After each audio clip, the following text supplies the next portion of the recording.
बत्थे Bharat. Rabin Hembram, writer, director, lyricist और social worker, social activist, Durgapur, Paschim Bardhaman, west Bengal. दोस्तों आइए अंधविश्वास के ऊपर विश्लेषणात्मक तथ्यों के ऊपर खंडन करते हैं और समझने की कोशिश करते हैं। बात है कि इंसान अपने सभ्यता के शुरुआती दिनों में जानवर के सदृश ही था। उसके ज्ञान का क्षेत्र सीमित था और मस्तिष्क का भी अधिक विकास नहीं हुआ था। तब वो प्रकृति के कई रहस्यों को नहीं जानता था।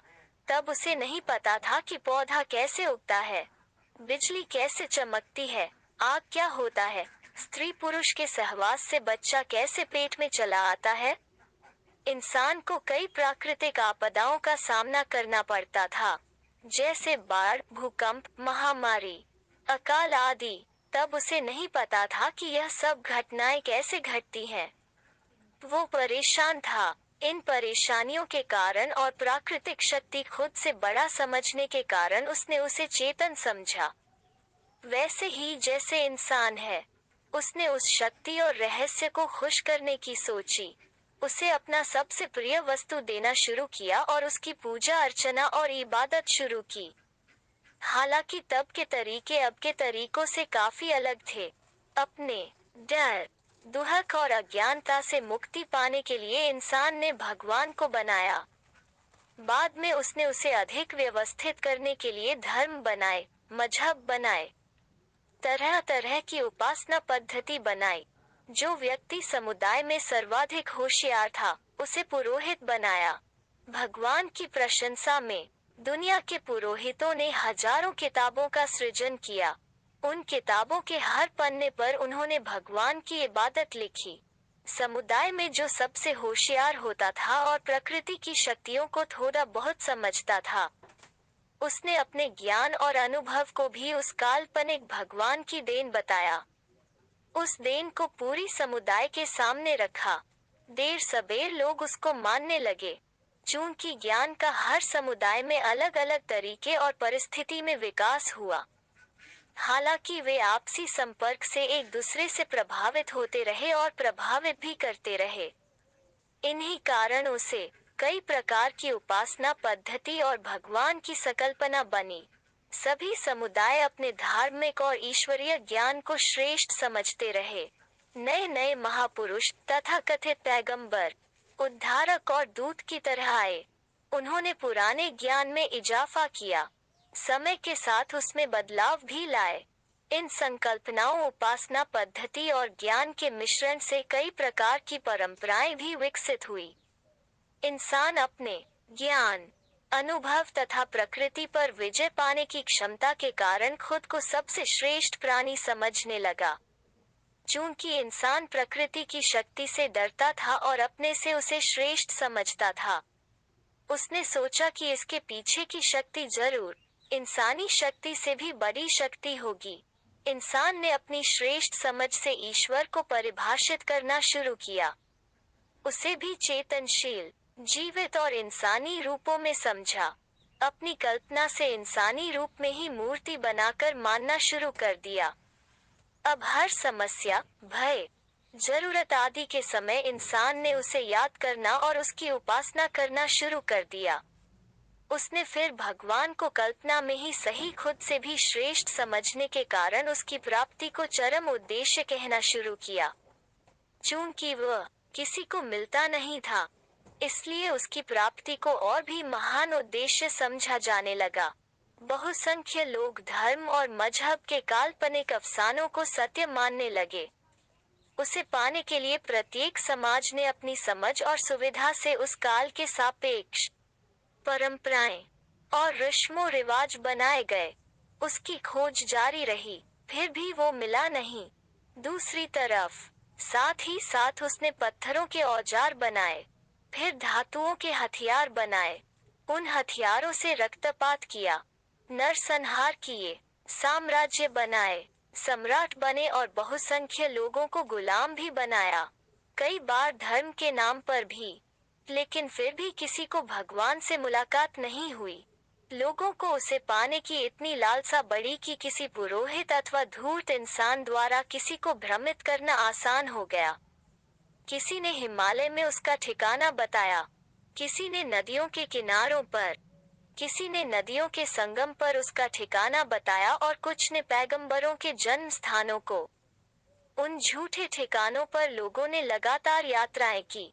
किसी ने बताया कि उसकी प्रशंसा में लिखे किताबों के शब्दों को बार बार दोहराने से उसकी प्राप्ति हो सकती है। फिर लोगों ने मंत्र को उपासना की पद्धति बना दी। मंत्र इसलिए कि उसका अर्थ हर कोई नहीं जानता था। जिसने उसे बनाया उसने बस कहा कि दोहराते रहो। चूंकि पुरोहित मंत्र दे रहा है, तो बदले में चढ़ावा भी अपेक्षित है। लोग इस तरह से पुरोहितों से ईश्वर उपासना में मदद लेने लगे और बदले में हर प्रकार की सामग्री उन्हें देने लगे। पुरोहित ने भी नैतिक रूप से जनता पर अपना प्रभाव बनाए रखने के लिए कहा कि यह चढ़ावा मुझे नहीं, ईश्वर को दो। ईश्वर की मूर्ति, चर्च, मंदिर आदि में चढ़ाया गया चढ़ावा, संपत्ति सब पुरोहितों का होने लगा। जो अमीर था उसने जमीन के बड़े टुकड़े दिए, सोना दिया, चांदी दिया। इनसे कुछ तो उपासना स्थल बना और अधिकतर धन और संपत्ति पुरोहित अपने उपभोग में लगाने लगे। उनका पद, महत्व और ताकत बढ़ने लगी। उसने कबीले के प्रमुख से भी अधिक ख्याति और गौरव हासिल कर लिया। चूंकि कबीला का प्रमुख भी ईश्वर और धर्म की संकल्पना की चपेट में था, इसलिए वो भी पुरोहित के सामने झुकने लगा। कबीला का प्रमुख उससे आशीर्वाद लेने लगा, उसकी बात मानने लगा। बाद के दिनों में जब राजा बने और राज्य का क्षेत्र कबीला न होकर बड़ा प्रदेश होने लगा, राजा ने पुरोहितों को बड़े बड़े पद दिए और सुविधाएं दी, लेकिन किसी को भी उस ईश्वरीय शक्ति से मुलाकात नहीं हुई। कुछ दार्शनिकों ने ध्यान और विपश्यना की भी खोज की, और चूंकि ईश्वर इतने हजारों लाखों सालों में किसी को मिला नहीं, तो उन्होंने ध्यान में हुए अनुभव को आत्म साक्षात्कार कहना शुरू कर दिया। इसे ही लोग ईश्वरीय अनुभूति भी बताने लगे। उधर रूढ़ बन गई धार्मिक किताबें चलती रहीं। कौन सी उपासना पद्धति सही है और कौन से उपासना पद्धति को मानने वाले सही हैं, इसकी भी प्रतिस्पर्धा बढ़ने लगी। आपसी भेद ने लड़ाई का रूप भी ले लिया। जब शक्तिशाली व्यक्ति अथवा राजा इसमें शामिल हुआ, तो धर्म के नाम पर युद्ध हुए। पुरोहित भी राजा को इसके लिए भटकाते उलझाते रहे। पहले राजा और अब सरकारों में बैठे लोगों को भी पता है कि धर्म और ईश्वर का परंपरागत रूप से आम जनमानस में बहुत प्रभाव है। इसलिए राजनीति में धर्म का एक हथियार की तरह प्रयोग बढ़ने लगा। समुदाय विशेष तथा राज्य विशेष का अलग धर्म होने से अथवा बहुसंख्यक समुदाय का अपने राजनीतिक फायदे के लिए नेताओं द्वारा धार्मिक भावना को इस्तेमाल करने का खेल भी शुरू हो गया।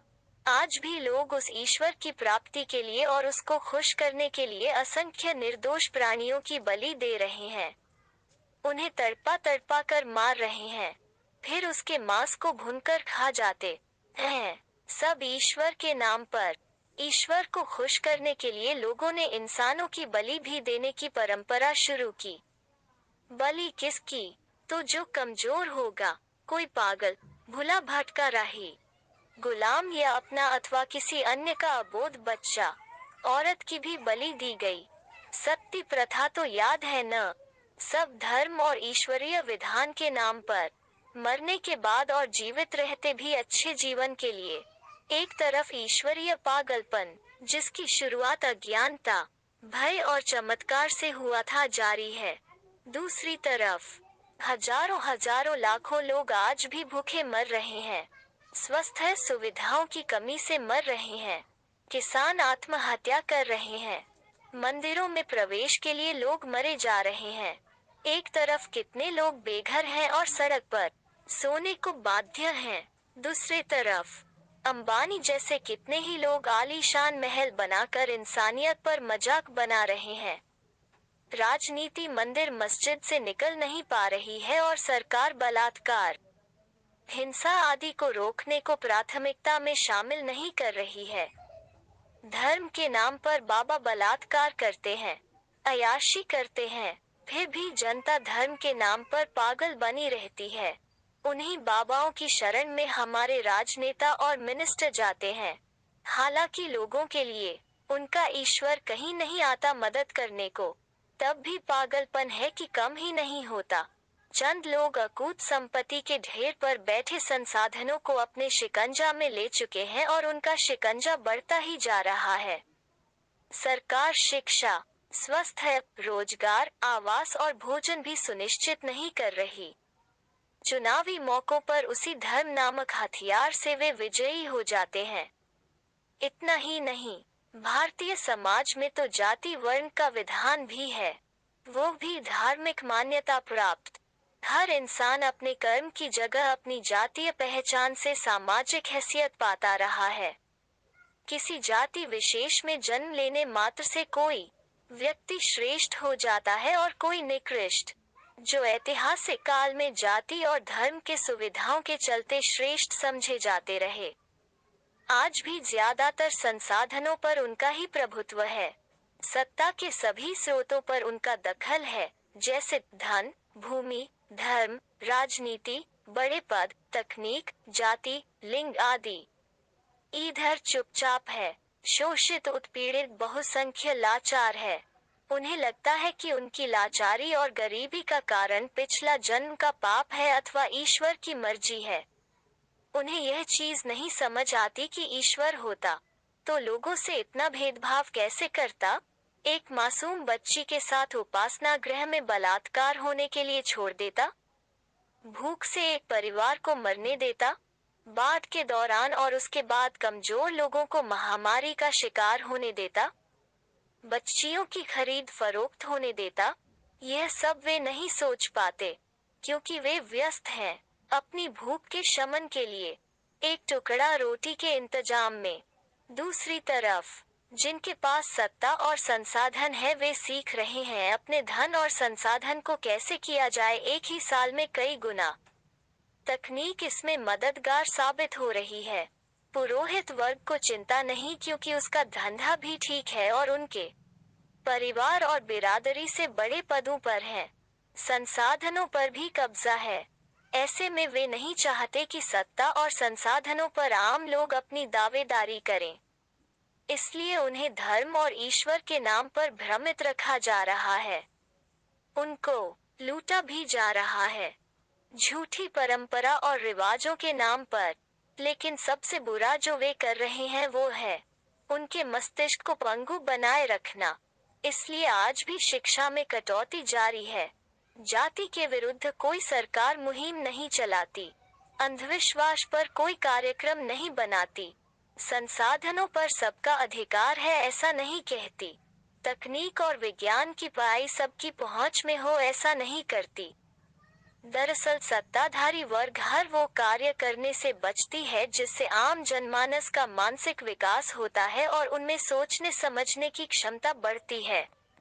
दूसरी तरफ उन्हें गुमराह करने के लिए धर्म, मंदिर, मस्जिद, पाकिस्तान, क्रिकेट आदि में उलझा कर रखा जा रहा है।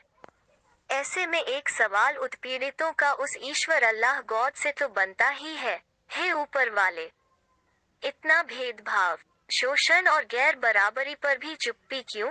आखिर कहाँ छुपे हो भाई?